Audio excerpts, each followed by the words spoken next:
पातुर तहसील के शिदला क्षेत्र में अवैध शराब कारोबार पर कार्रवाई न होने तथा शिकायत के बावजूद जांच अधिकारियों द्वारा गलत रिपोर्ट देने का आरोप लगाते हुए 2 वरिष्ठ महिलाओं ने पातुर पंचायत समिति के सामने फिर से आमरण अनशन शुरू कर दिया है। अशेष सर्वे नंबर 238 यामध्ये असलेली इमारत क्रमांक 2015/75 या इमारतीला बांधकाम परवाना देण्यात आला का?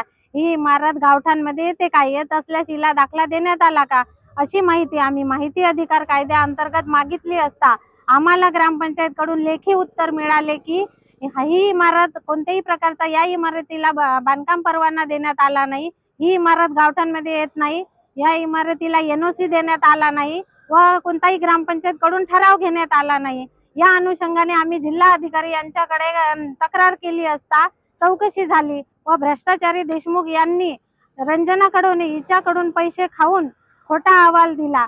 त्यामुळे यांच्यावर कारवाई करण्यात यावी व गुन्हा दाखल करण्यात यावा आणि याच्या आधी आम्ही 2 वेळा उपोषण केले तरी सुद्धा काही झाले नाही। यांना भरपूर वेळ दिलेला आहे तरी अजून वेळच म्हणतात। याच्या आधी 2 वेळा उपोषण झाले तरी यांनी काहीच कारवाई केली नाही, म्हणून आम्हाला आता उपोषण मागे घ्यायचे नाही।